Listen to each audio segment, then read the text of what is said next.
When my landlord showed up at my door that afternoon with a letter in one hand and a look I couldn't read in the other, I knew something was wrong. I had been avoiding checking the mailbox for days, maybe weeks, because I already knew what was waiting inside: overdue notices, final warnings, red letter threats printed on crisp white paper. But seeing him, standing there so calm and deliberate, something inside me folded. I didn't want him to see the mess I'd become. I tried to smile, but it came out lopsided. He didn't speak at first, just handed me the paper. I didn't even have to read it to understand, this was it. Eviction. I could feel the blood drain from my face, and my first instinct wasn't to beg, it was to hide. But there was nowhere to go. My boyfriend had already told me, cold and casually, that he couldn't help me. It's not the right time, he said, like survival had a schedule.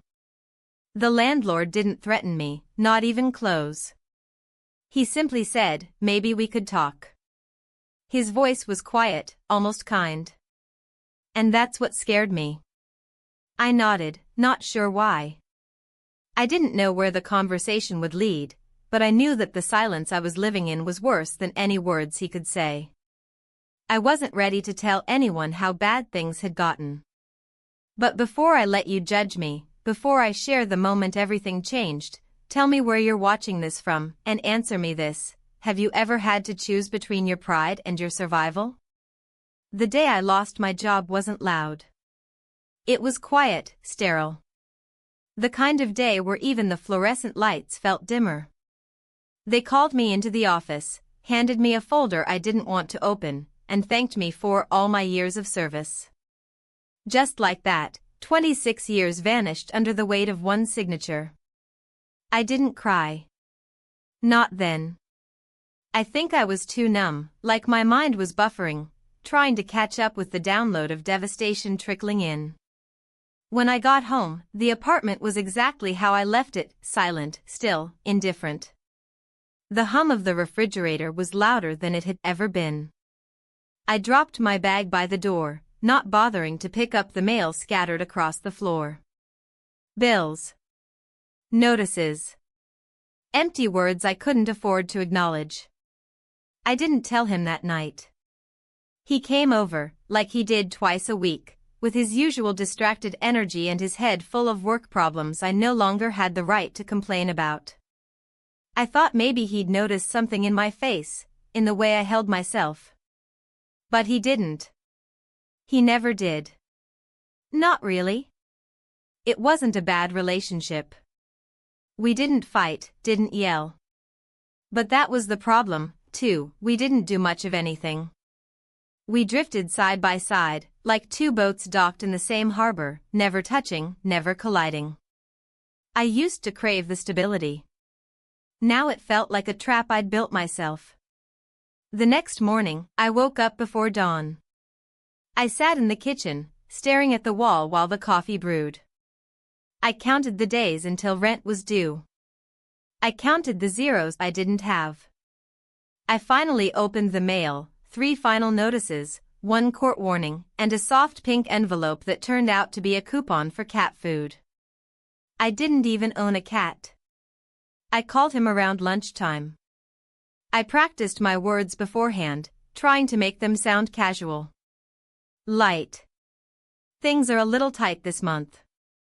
Just a rough patch. He didn't interrupt. He just waited.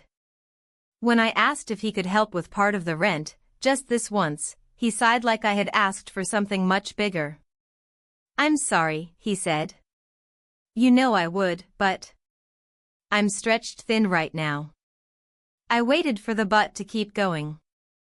For the reassurance, the alternative. It never came. He hung up, after a pause so long it felt like a punishment. That night, I didn't sleep. I watched the lights of passing cars paint shadows across my ceiling. I remembered the first year we met, how he used to bring me soup when I was sick, how he'd rub my feet without me asking. Where had that man gone? The knock came the next afternoon. 3 soft knocks. Not aggressive. Measured. I opened the door and found my landlord there, tall, composed, holding a folded letter like it was nothing more than a delivery. He wasn't like other men I'd met. He didn't smile to ease the tension. He didn't frown to express disappointment. He just existed, solid and quiet, like the walls of the building he owned. "I wanted to hand this to you myself," he said. His voice was low, smooth, but not rehearsed. "Figured you'd prefer that." He gave me the letter, and I didn't have to read it to know it was bad. He watched me, not unkindly, but directly. Like he wanted to see if I'd run or shatter. "I'm doing what I can," I muttered. I just need more time." He nodded once. "I understand. That's why I thought maybe we could talk. Privately." That word. Privately. It wasn't threatening. But it landed differently. My heart tightened, not in fear, but in some strange anticipation I didn't want to admit. I wanted to say no. But I didn't. I said, "Okay," because it was easier than arguing. He gestured toward the courtyard. "We can sit there." Nothing formal. I followed him, not because I trusted him, but because I had run out of places to hide. We sat on a bench near the small patch of grass between the buildings. I realized then how little I knew about him. Just a man with keys and envelopes, always punctual, always polite. I didn't even know his first name. "I'm not here to pressure you," he said. "I know things are hard. I've seen it more than you'd think." I didn't speak. I stared at a crack in the concrete between my feet. It looked like a fault line, just waiting for the right weight to break apart. "I can give you a little time," he continued. "But not forever. You understand?" I nodded. The shame was thick in my throat. "There might be another way," he said, slower now. "Not something I usually offer. But maybe we can help each other." I looked up, finally. His face wasn't leering. It wasn't even expectant. Just still. I felt heat crawl up my neck. Was he implying what I thought he was? "I'm not asking for anything," he added quickly. "Just think about it." I wanted to get up. To storm off. To scream at him. But instead, I just sat there. Because deep down, a darker part of me wasn't horrified. It was curious. Curious what he really meant. Curious what I was capable of now, at this stage, when pride and desperation had become tangled like old wires. He stood, nodded once, and left me there on the bench, still holding the letter I hadn't read. I sat there long after he disappeared from view. Because for the first time in weeks, I didn't feel invisible. And that scared me more than the eviction notice. The next morning, I woke with a heaviness I couldn't shake. My body had slept, but my mind hadn't. I kept replaying the conversation on the bench, trying to find something in his tone or eyes that would tell me I had imagined the whole thing. But I hadn't. There had been something unspoken, undeniable, between us. It wasn't lewd or inappropriate. If anything, it was terrifying in its calmness. Like he had offered me a doorway, and I had stood at the threshold, unsure if I was willing to step through it. I stayed in my apartment most of the day. I didn't clean. I didn't call anyone. I didn't even change out of my robe. I just walked from room to room, stopping to stare out each window, as if the view would be different from a new angle. It wasn't. Same empty street. Same overcast sky. By noon, my stomach began to protest. I hadn't eaten more than toast in 2 days. I opened the fridge, scanned the near-empty shelves, and settled on a single egg and half a tomato that had gone soft around the edges. It felt symbolic somehow, trying to make something out of scraps. Trying to pretend like this was still my life and not something I was squatting in. Around 3 o'clock, I received a message from my boyfriend. Just one sentence, thinking about you. Hope you're okay. It wasn't cold, but it wasn't enough. Not anymore. Not after everything I had tried to communicate to him. I didn't reply. I tried reading, but the words slid off the page before they could sink in. I tried watching TV, but the voices felt like noise scraping against my brain. So I sat. And waited. For what, I didn't know. When the knock finally came, it startled me more than it should have. My hands instinctively smoothed my shirt, even though no one could see me through the door. I hesitated, then opened it. He stood there again. Same calm expression, same steady posture. Only this time, he wasn't holding a letter. Sorry to bother, he said. I was just checking the meters. Thought I'd say hello. I didn't know what to say. So I stepped aside, and to my surprise, he stepped in. The air between us was tense, but not uncomfortable. He looked around briefly, then back at me. You doing okay? It wasn't a casual question. It was direct. Real. I nodded, then shook my head. I don't know why I did both. He seemed to understand. If you want to talk again. I'm around. I didn't answer. Not with words, anyway. Instead, I walked past him, toward the couch, and sat down. He followed, but didn't sit immediately. He stood for a moment, watching me the way someone watches a painting they don't know how to interpret. Then, quietly, he sat down beside me. The silence was thick, but not empty. I could feel my own breath echoing in my chest. I hadn't been this aware of my own body in years, how my hands rested, how my back curved, how close another human being was to me. And then, we kissed. It wasn't planned. It wasn't even anticipated. It just happened. A lean, a breath, and suddenly his lips were on mine. Soft, but assured. I didn't pull away. I didn't panic. I let it happen. And for a moment, the world was still. When we pulled apart, we didn't look at each other immediately. There was no aftermath of awkward laughter or apologies. Just silence. The kind that settles after something irreversible. I stood up first. Walked to the window. My hands trembled, but I clenched them into fists at my sides. He didn't try to speak. He waited. Eventually, I turned around. I think you should go. He nodded once. No protest. No anger. Just quiet acceptance. He stood, walked to the door, and paused. I didn't mean to upset you, he said. I see you. That's all. Then he left. I locked the door behind him, not because I was afraid, but because I needed to feel some kind of control again. That night, I didn't sleep. I lay in bed, staring at the ceiling, listening to the hum of the streetlights outside. I kept going over the kiss, what it meant, what it didn't, what I wanted it to mean. I hadn't been touched like that in a long time.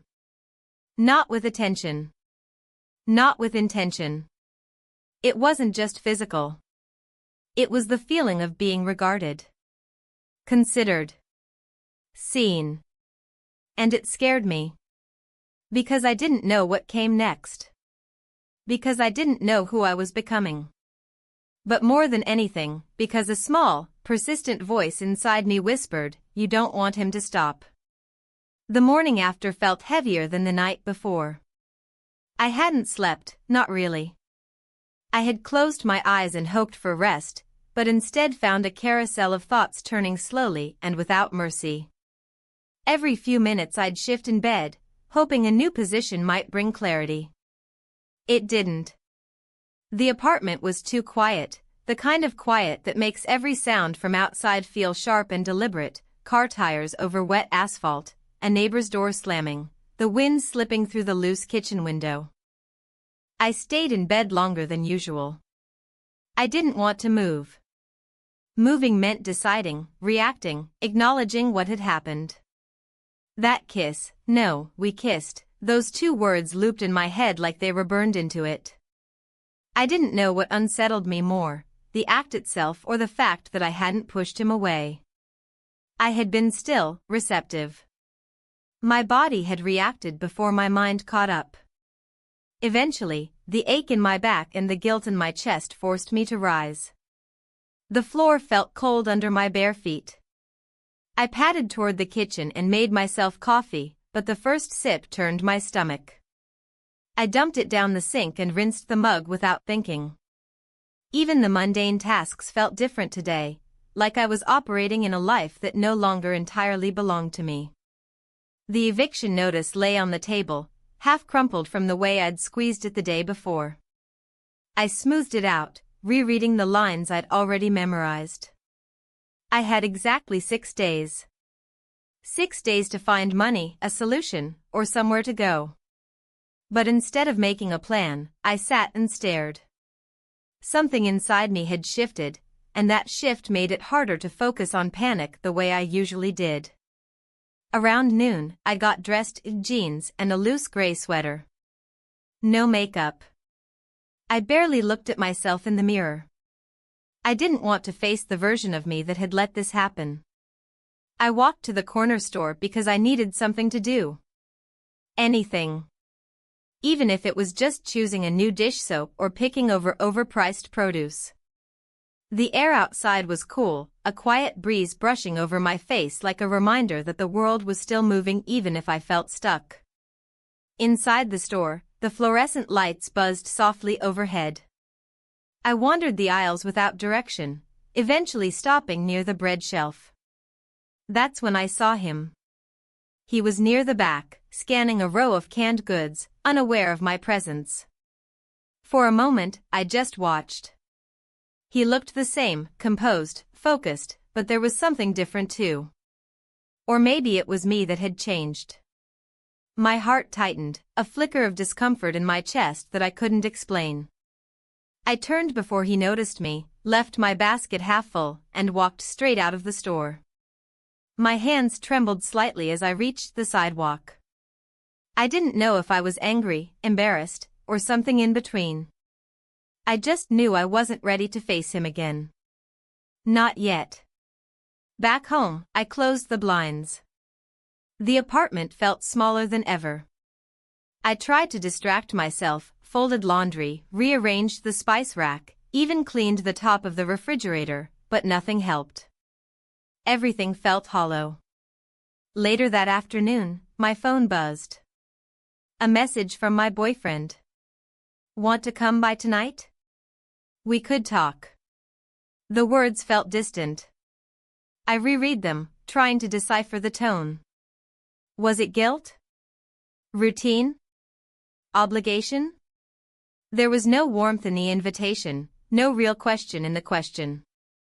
Just a slot he expected me to fill. I didn't respond. I thought about what I would say if I did go over there. I imagined his apartment, clean and minimal, the same bottle of wine always half empty on the counter. I saw myself sitting across from him, trying to explain something I couldn't even name. And I saw him nodding, but not hearing. Smiling, but not seeing. Offering support he didn't really mean.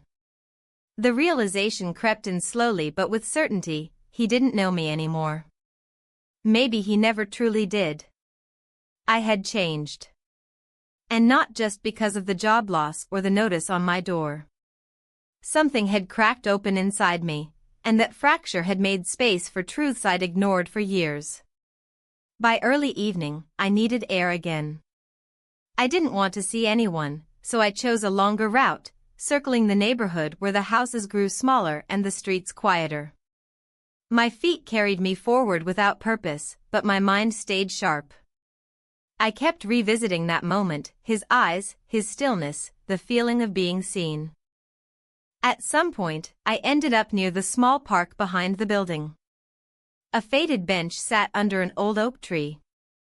I sat down and closed my eyes, listening to the rustle of leaves and the distant hum of traffic. For the first time that day, I let myself cry. Not loudly. Not dramatically. Just quiet tears that slipped down without resistance. I cried for the version of me who had spent years being invisible. For the woman who had been polite, responsible, modest, always. I cried because I had no idea what was coming next. Because I was tired. And because something in me, however small, was starting to want again. When I got home, it was nearly dark. I didn't turn on the lights right away. I sat in the dim kitchen, the silence wrapping around me like a blanket. I thought about calling him. Not my boyfriend, the other him. The landlord. I didn't want anything from him, not yet. But I wanted to understand what had passed between us. Whether it had meaning, or if I was just projecting feelings onto the only person who had looked at me differently. But I didn't call. I sat there instead, letting the silence stretch until it became part of me. Before going to bed, I passed by the mirror in the hallway.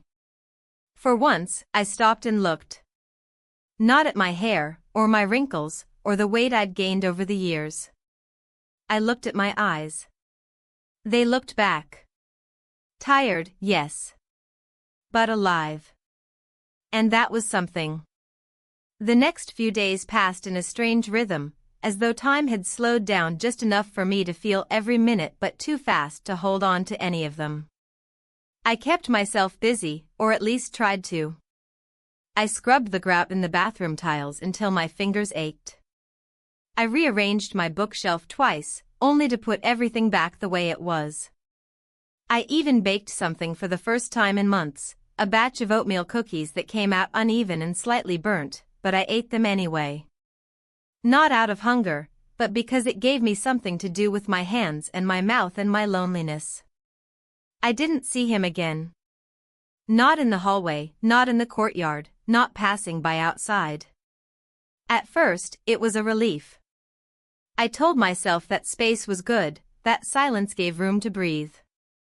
But each morning I'd glance out the peephole before opening my door. Each evening I'd pause by the window, just for a second. It wasn't obsession. Not yet. But it was something. The eviction notice still sat on the table. I couldn't bring myself to throw it away. It wasn't just a piece of paper anymore. It was a reminder, a deadline, a weight. I had 4 days left. I started applying to jobs again, even the ones I knew I wasn't qualified for. The ones that listed minimum age requirements I no longer met. The ones that required software experience I didn't have. I filled out online forms with robotic precision, trying not to think about the fact that no one had responded to any of my previous submissions. Each rejection, or worse, the silence, chipped away at something I hadn't even realized I was still protecting: hope. On the third day, I decided to visit the library. It had always been a quiet refuge for me, a place that smelled like worn paper and faint cleaning products. Something about the symmetry of bookshelves and the low murmur of other people's presence gave me comfort. I didn't go to find anything specific. I just wandered. As I moved through the aisles, my eyes caught a book I had read decades ago. A novel about a woman starting over at 50 after leaving her marriage. I remembered the cover, but not the details. Back then, 50 had seemed so far away. A point on the horizon I'd never actually reach. Now I was standing in it. And it didn't feel like freedom. It felt like fog. I checked out the book and walked home slowly, hugging it to my chest like a shield. The wind had picked up. Leaves scraped across the sidewalks, swirling around my feet. Everything smelled faintly of change, the way it does in early fall. Not a drastic change, just enough to make you notice the shift. When I got home, there was a new envelope taped to my door. My heart jumped. It wasn't a final warning or an official document. It was handwritten. My name on the front, nothing else. I brought it inside and opened it carefully, as if it might explode. Inside was a short note, in clean, steady handwriting. If you need anything, help, a ride, a meal, just knock. Apartment 2C. No signature. I didn't need to guess who it was from. I stared at the note for a long time, unsure what I felt. It wasn't a declaration or a demand. It was just an offer. Open-ended. Non-invasive. But it still sent ripples through my chest, because it meant he had noticed my silence too. I placed the note inside the book I'd borrowed. Between 2 pages I hadn't yet read. It felt safer there. That night, my boyfriend called. For the first time in days. Hey, he said. Just that. I waited. I was thinking I could come by. Maybe we could talk. I knew what he wanted to talk about. Or rather, I knew he didn't want to talk at all, he wanted to check a box. To say he'd reached out. That he'd been there in whatever way was most convenient for him. I'm not up for visitors tonight, I replied. My voice was flat, but not cold. He hesitated. Everything okay? I almost laughed. The question came too late. I'll let you know, I said. Then I hung up before he could say anything else. The truth was, I didn't know if everything was okay. But I knew what wasn't, pretending that this version of me, this woman clawing for control, was the same woman he thought he still had. That night, I lay awake again. My mind ran in loops, always returning to that bench, that moment, that kiss. I wasn't naive. I knew what it looked like. I knew what it could become, if I let it. But I wasn't sure if I wanted to. Not because I didn't feel something, but because I did. And feeling, after years of suppression, was overwhelming. The next day, I saw him again. I had just stepped outside to throw away some trash when he came around the corner of the building, carrying a stack of mail. His eyes met mine immediately, and he paused. Morning, he said. I nodded. Morning. He didn't keep walking. He stood there, waiting, like he wanted permission for something. I got your note, I said. He nodded once, his face unreadable. Didn't want to assume. Just wanted you to know. The silence stretched, not uncomfortable, but thick with everything we weren't saying. I'm okay, I added, though I wasn't sure it was true. He offered a small smile. Okay. Then he walked away. I watched him go, a strange ache settling in my chest. I didn't want him to turn around. I didn't want to call him back. I just stood there, letting the ache linger. Back inside, I opened the book and found the note again. I pressed my fingers to the paper. Not to feel him, but to feel something real. Because for the first time in years, someone had noticed when I disappeared. And part of me, the part one had kept buried under years of silence and compromise, wanted to be found. The following morning began with the same gray light seeping through the blinds, casting muted shadows on my bedroom wall. I lay still for several minutes, blinking at the ceiling, listening to the slow tick of the kitchen clock in the next room. There was no rush to get up, but something inside me stirred, not urgency exactly, but movement. A quiet push from within that whispered, enough waiting. I made myself get dressed. Nothing fancy, dark slacks and a loose blouse, both slightly wrinkled from hanging too long in the closet. I tied my hair back. Not tightly, but just enough to make me feel put together. I didn't know what the day would bring, but I couldn't face it in my robe again. The kitchen was cold, and I wrapped my hands around a cup of tea instead of coffee. I wasn't hungry. I hadn't been in days. But the warmth felt good in my palms, grounding. The eviction notice was still there on the table, silent and stiff. I had stopped reacting to it. Not because it didn't matter, because it had become a fact. Like gravity. I didn't have to look at it to feel its weight. There were 3 days left. Sometime around noon, I decided to walk. I needed air, space. The apartment walls had begun to feel like they were leaning in. I took the long route again, past the park, past the boarded-up diner that used to serve the best grilled cheese in the neighborhood. The sidewalks were covered in leaves, soft and crumbling underfoot.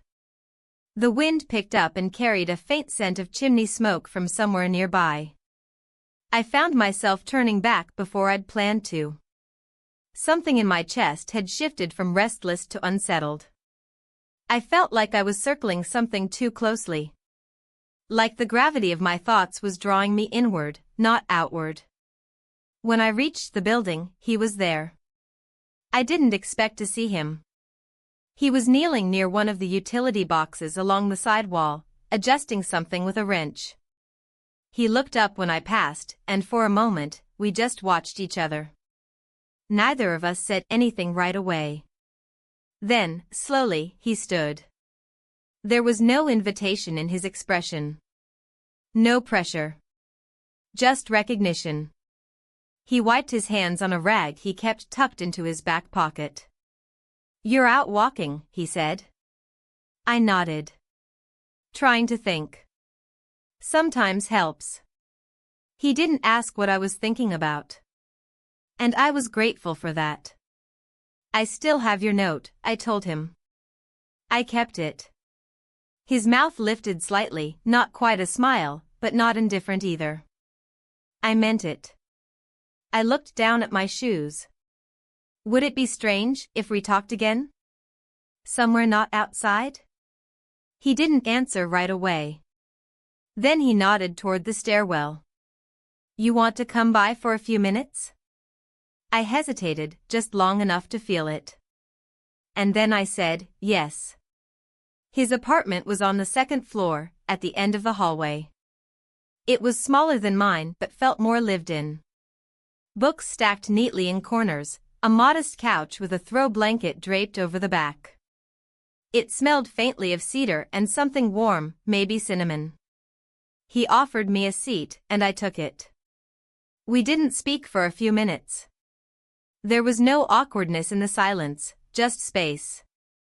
He poured 2 glasses of water and set one in front of me. I wrapped my fingers around it, needing something to anchor me. "I don't usually do this," I said quietly. "Talk like this. Show up like this. You're not doing anything wrong." That struck me harder than I expected. I nodded, but my throat tightened. "I keep thinking," I continued, "that I should feel ashamed. And maybe I do. A little. But I also feel alive again. In a way I didn't realize I'd lost." He leaned back, resting one hand on the armrest. "There's nothing wrong with waking up." I thought I had already lived the part of my life where everything important happened. He didn't smile. He just looked at me, steady and sure. "Maybe this is the important part." We sat like that for a while. No questions. No assumptions. Just presence. Then, we kissed. It was quiet. Slow.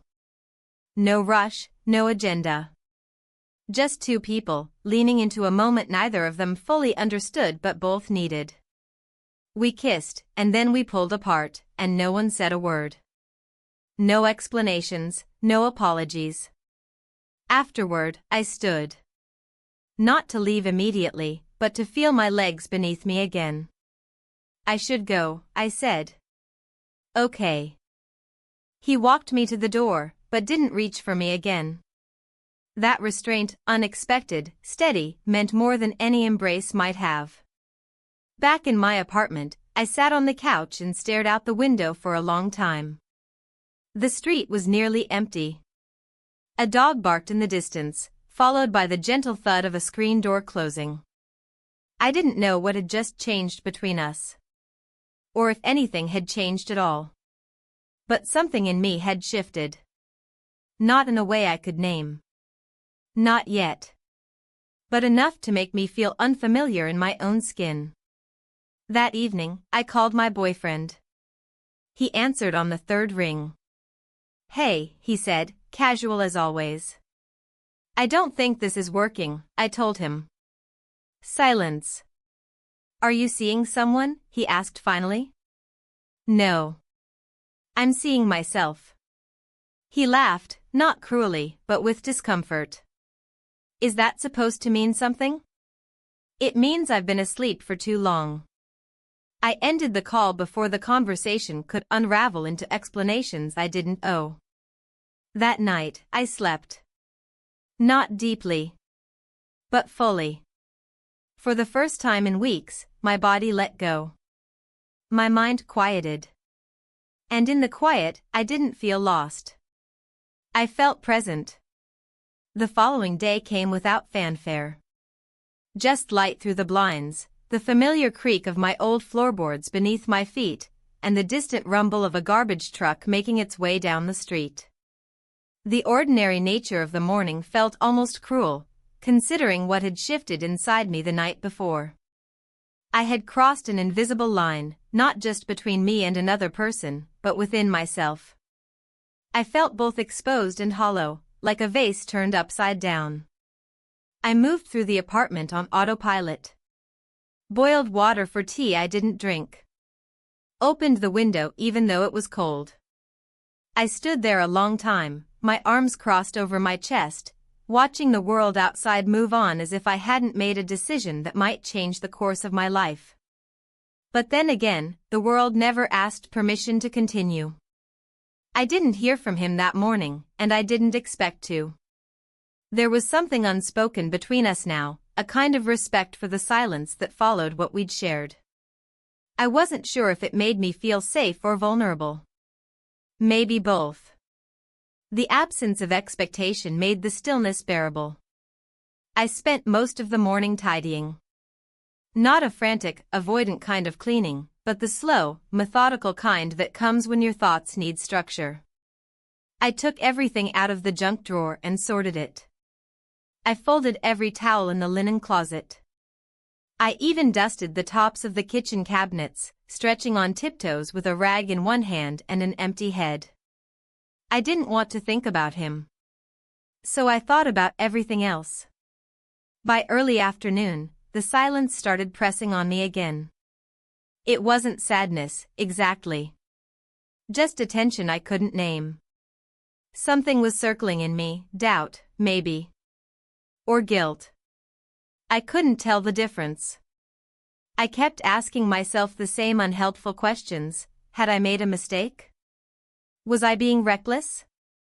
Did this mean anything, or was I just clinging to attention like a life raft?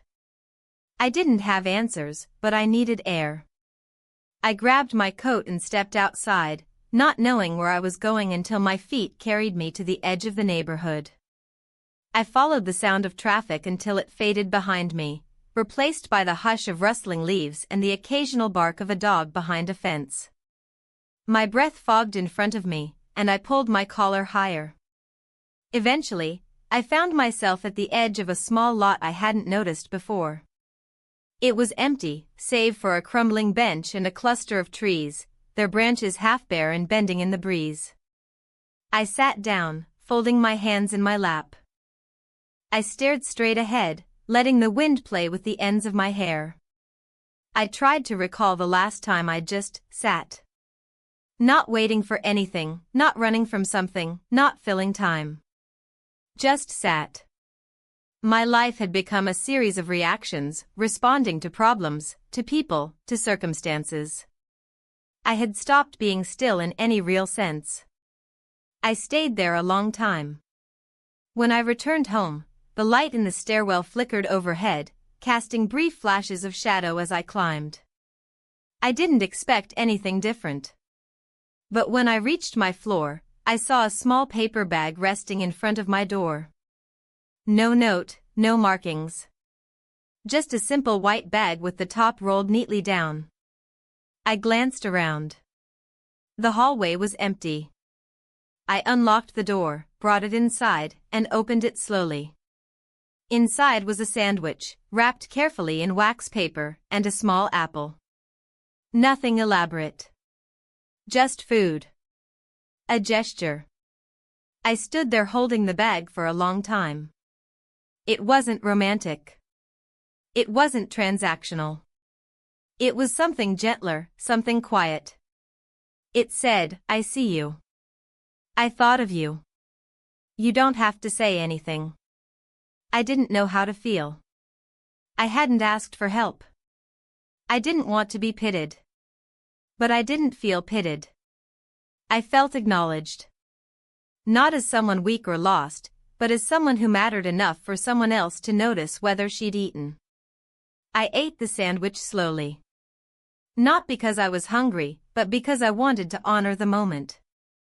I made tea to go with it and sat at the kitchen table with the window open, the late autumn air cooling the back of my neck.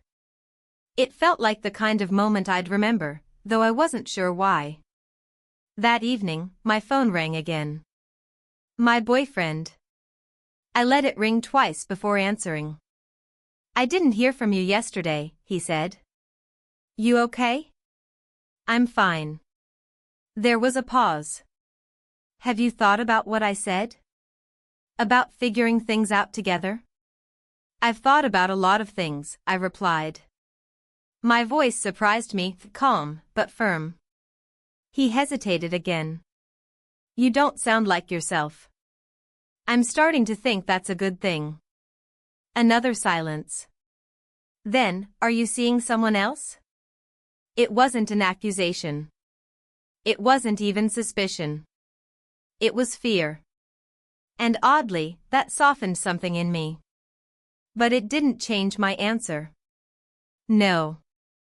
I'm seeing myself. That's all." He exhaled slowly. "I don't understand what's happening." "You don't have to." "But I do." I hung up before he could argue. The next morning, I returned the paper bag. I washed it out, dried it, and filled it with 2 oatmeal cookies wrapped in parchment. I didn't leave a note.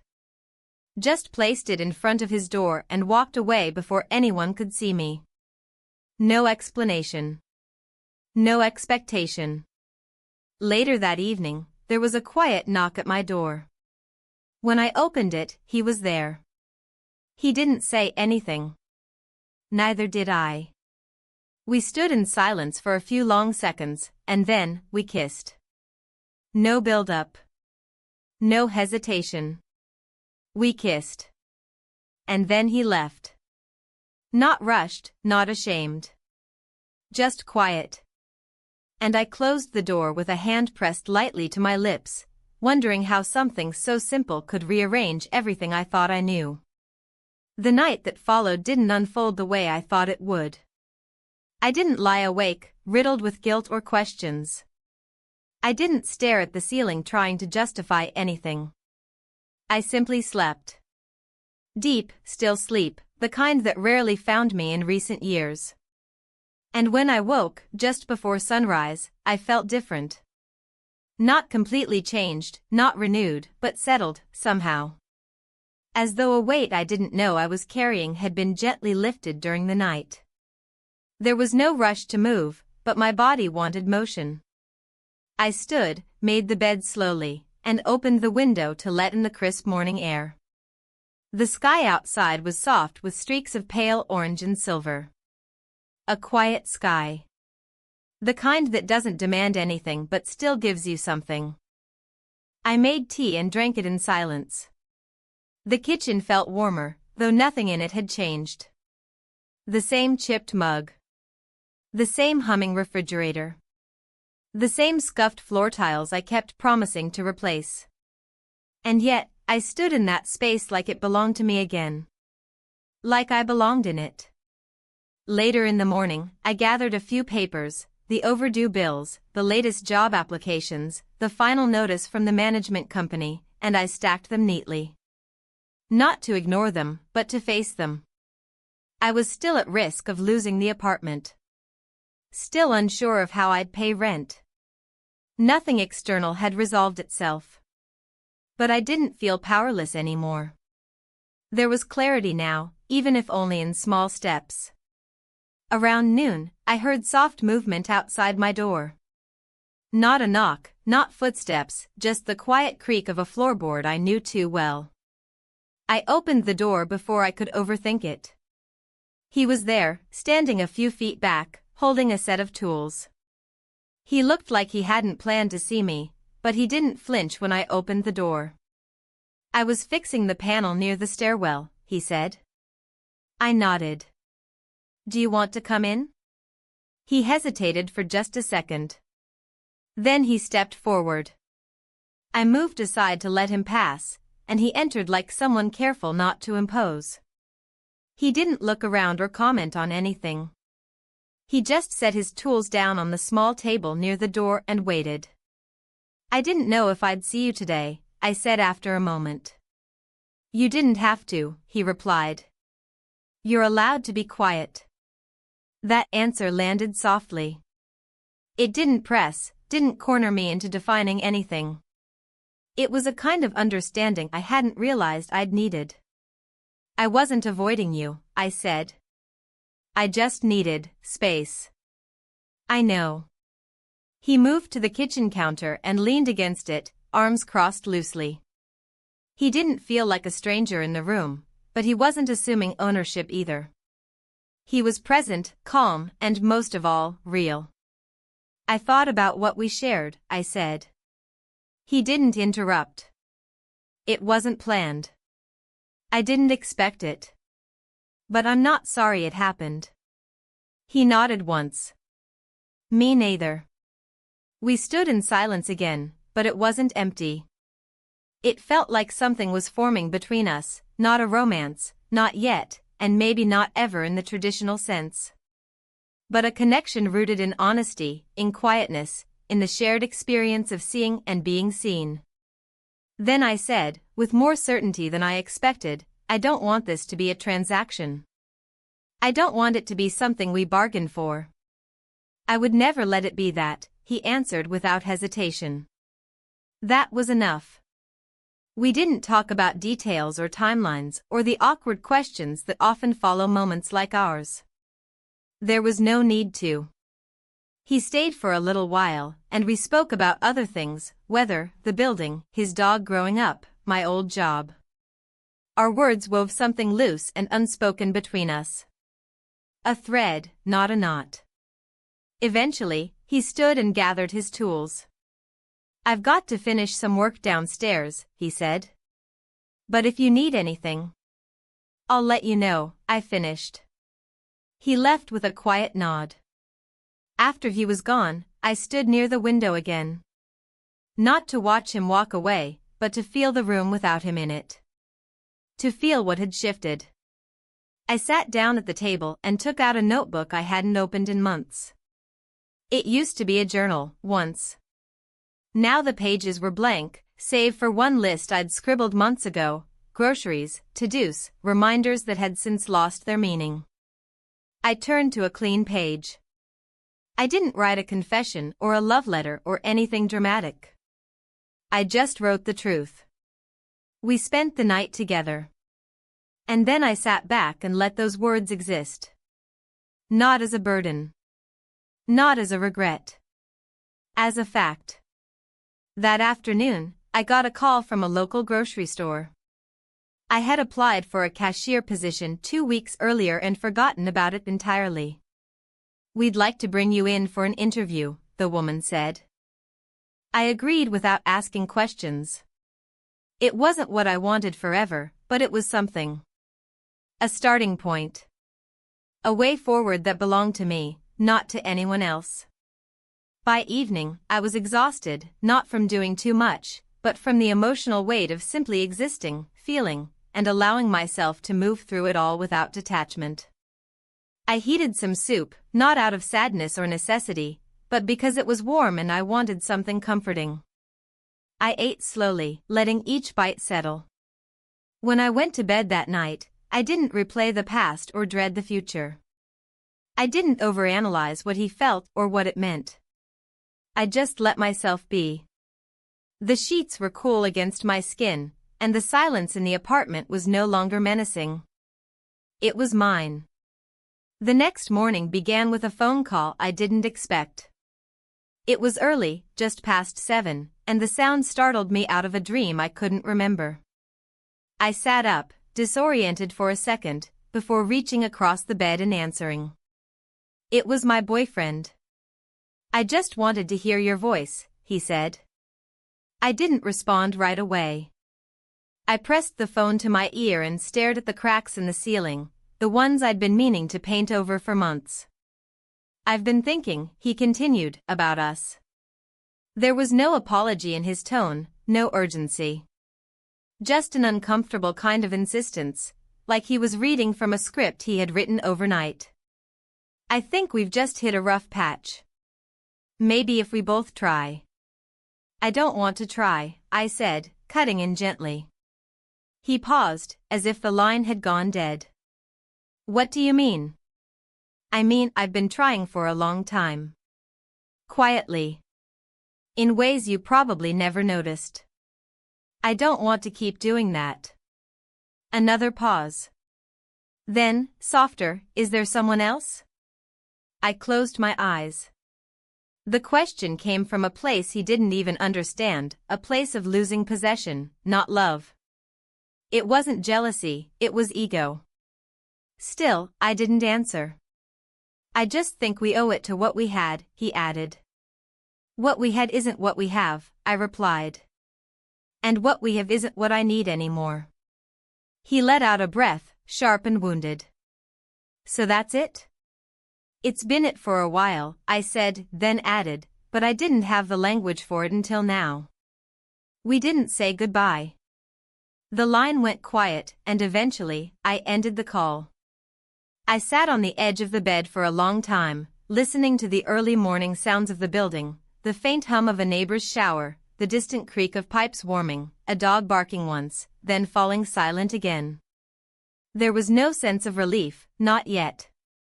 But there was no regret either. Just clarity. I got dressed, poured myself a glass of water, and stood by the window while I drank. Outside, the street was slowly coming to life, delivery trucks, school buses, the usual rhythm of people moving through their mornings. I felt strangely separate from it all, as though I had stepped into a slower lane of time. Around 9, I received a call from the grocery store where I'd been offered the interview. They wanted to move it up to that afternoon. I agreed, heart quickening with nerves I hadn't felt in years. It wasn't about the job itself.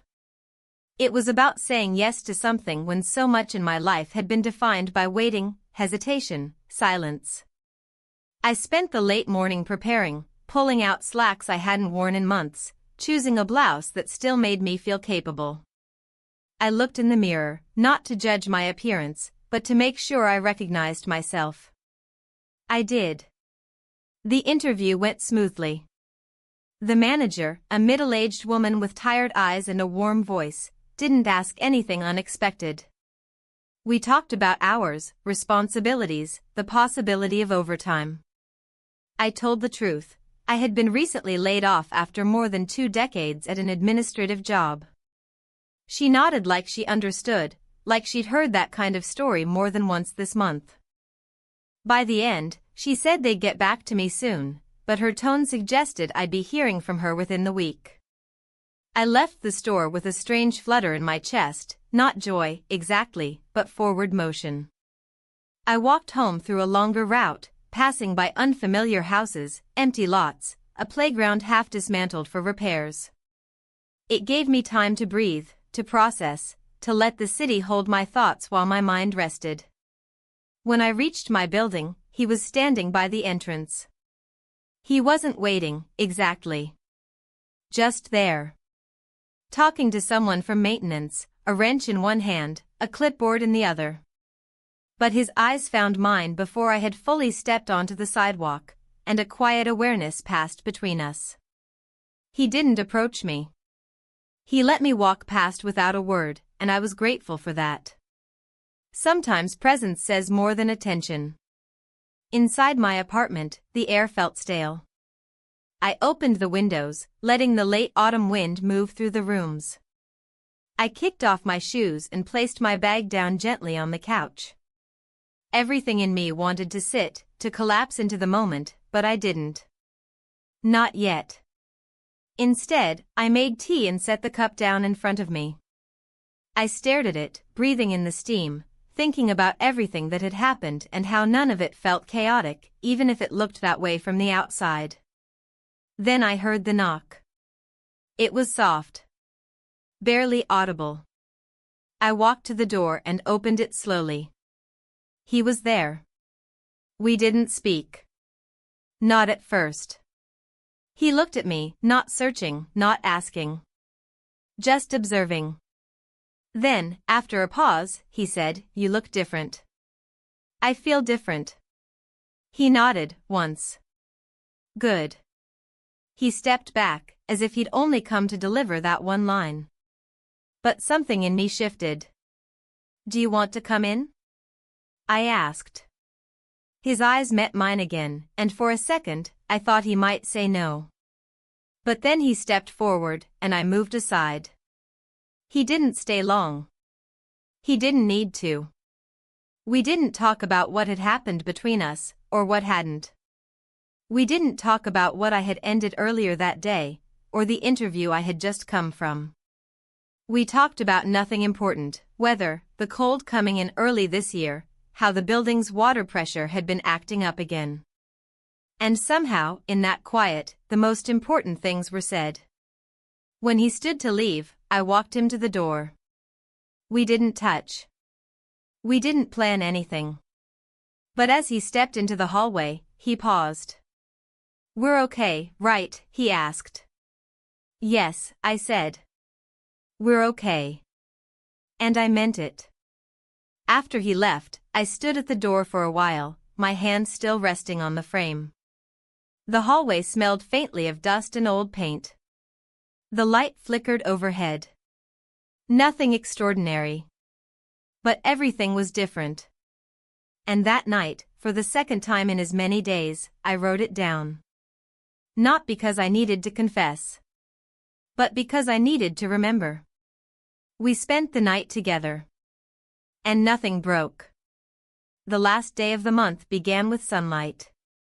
Not the harsh, accusatory kind that pours through the blinds and forces you to squint at the reality of everything undone. No. This was softer. Gentle. It touched the walls like a kindness, as if to say, "You're still here. You've made it this far." I woke up before my alarm, though I hadn't set one. My body just knew. It carried the weight of the date, even without reminders. Rent was due today. Or it had been, before everything shifted. Before I stopped measuring time by what I owed.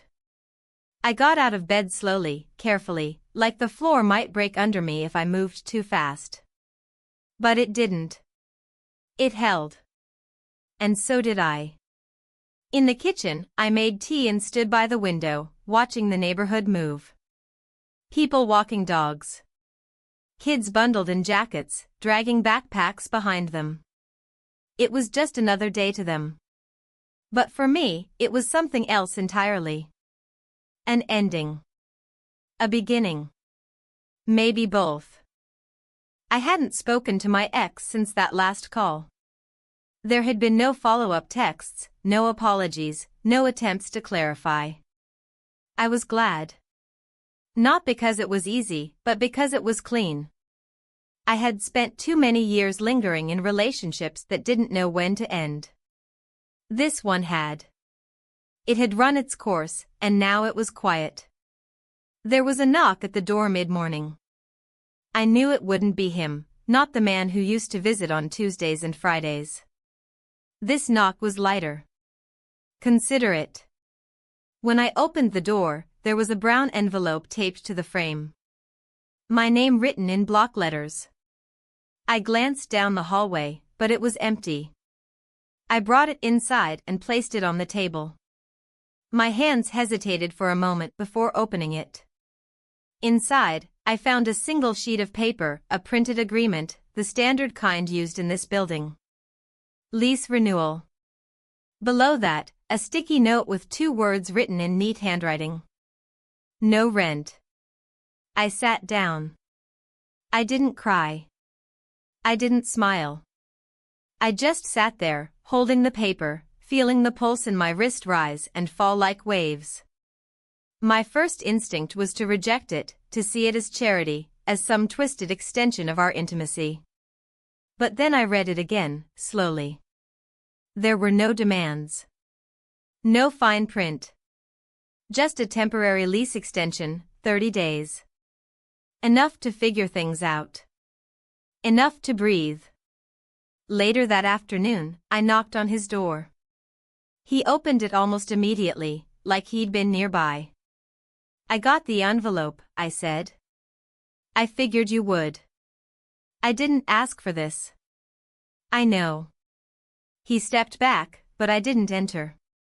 Why? I asked. He shrugged.